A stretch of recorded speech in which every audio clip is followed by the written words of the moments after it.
So hello again, Kim. How are you Hello. doing?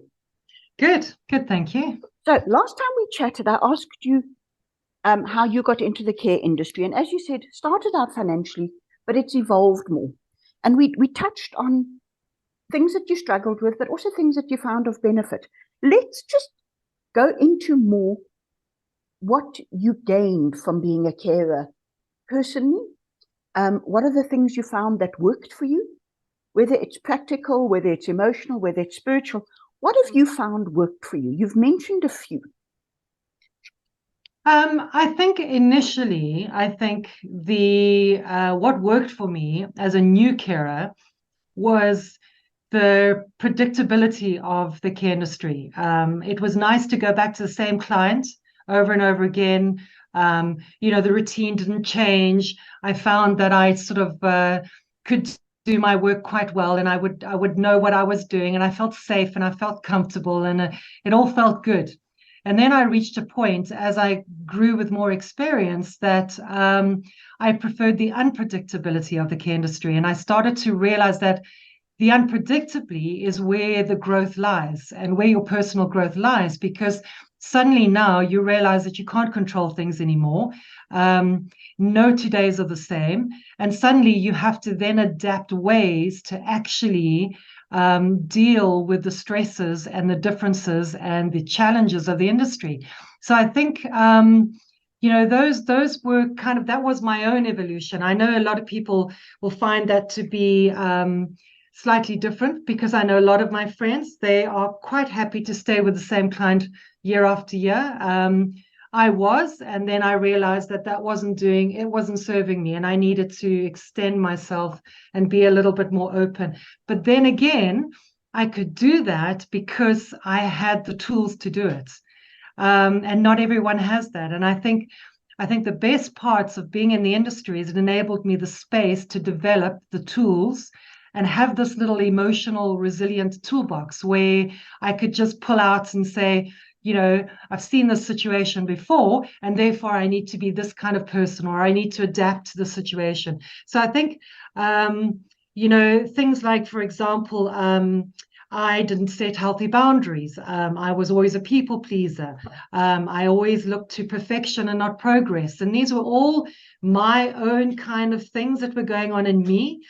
And it was amazing how in the care industry, suddenly now I had to really step up my knowledge of these things and how I was responding to situations. And suddenly now life becomes better, because even outside of the care industry, I'm finding that I'm setting better boundaries with my family and my friends. And suddenly I'm taking everything I've learned in that time in the industry, and it's been brought into my everyday life. So again, it's a situation that it's amazing what the care industry, if you really work it and you allow it to serve you, it's amazing how it can extend into your everyday life.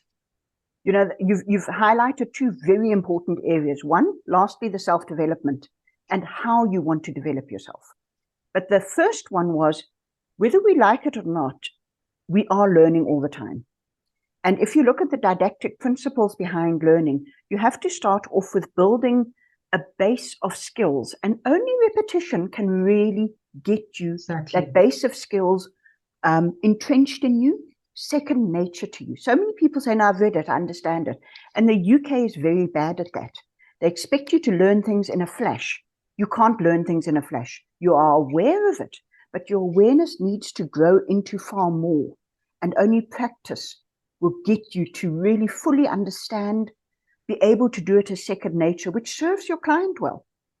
If you can do the basics, and the basics can be, how do I housekeep well? How do I set boundaries well? How do I speak to my clients? How do I regulate my own emotions? What emotions are being elicited from me by what's happening around me, which either serve or don't serve the situation or me well? So there's a whole lot of things there. And I would agree with you. If you have the opportunity to do the same clients over and over, do that initially. Then you come to the next thing, which is, as you say, some people do, some people don't. You want to move on. You want to extend your learning. You're almost bored by what's happening. It's like, I can do this, and I'm actually not doing it well anymore because I'm bored. I'm not stimulated. and you then got to new clients. But you could only go to those new clients because you developed some skills for yourself. And I think that is so important. I see, sadly, a few girls in the care industry who are not contributing anything of themselves. Care is a very personal thing. Yes, you need the good basics like the lifting and the hygiene and the housekeeping. But your interaction with a client, your empathy with a client is based very much on you. If you're not putting any emotion into it, and with boundaries, you can't offer good care, is my feeling. But as a nurse, I learned to set boundaries. It was crucial. Now, you mentioned, and I've been talking so much, I've forgotten, what were the skills that you said you'd learned? Boundary setting? Do you remember what the others were? Well, just basic people pleasing. I mean, grew up as Yes. a people pleaser, and of course that filtered through to trying to make everything perfect instead of really just rewarding and patting myself on the back when I made progress. Yes. So and my motto today for me is progress, not perfection. And every time I go into a new care placement, that's how I feel. And just touching back and going back to something that you said, which was quite interesting. I think that's also the difference between unconscious caregiving and conscious caregiving. Yes. Unconscious is where you're on autopilot. You go through the nuts and the bolts of the care. It's the same client, same routine, nothing changes. I don't even have to think about what I'm doing. Conscious caregiving is where you are actually physically present with that person, and you try as much as possible to perhaps keep the routine ticking over, but the conscious conversations now become a little bit more different. So you start doing things differently, and you start being there more with your presence as opposed to actually just being on autopilot all the time. So I think you mentioned that in a way, and that's just going one step deeper into what you were actually talking about. Exactly. I'm fully with you. You need to be able to do the basic skills so Mm, that you can be present. If your exactly. concentration on the basic skills of getting the nutrition, getting the fluid levels up, all of those are important. I mean, the amount of people I see who have urinary tract infections, headaches, all things because they're not drinking enough water. And you need Yeah. to get enough fluid into your client. So there are some very mundane, basic nuts and bolts things that you need to get in place. But once you've got that in place, it sets you free to more consciously look at the emotional and spiritual side of your client, building a home rather than just meeting their core needs as a Absolutely. human, as a functioning automatic human. So those are important. Um, I like the trilogy you've mentioned now: setting boundaries, not being a people pleaser, and the third one was Was progress, not yes, perfection. so Mm. important. Done is better than perfect.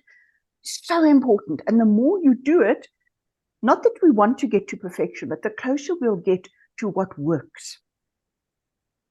Yeah, and I think the most important thing about progress, not perfection, is that you get to cut yourself some slack. And I think we can be so the inner critic can be so harsh when it comes to caring because we take everything so personally. And if we realize that actually, yes, maybe X, Y, and Z went wrong today, but my gosh, I got X, Y, and Z right today, and that was progress. I made baby steps towards achieving some kind of major goal that I want to achieve at the end of this. So I think it's really that giving you the opportunity to pat yourself on the back and go, well done, and tomorrow is going to be even better because you're going to find more things that you're going to see and develop. And it's just going to become, an exciting day the next day because there are things to work on what you're building on. So, Yeah. yeah.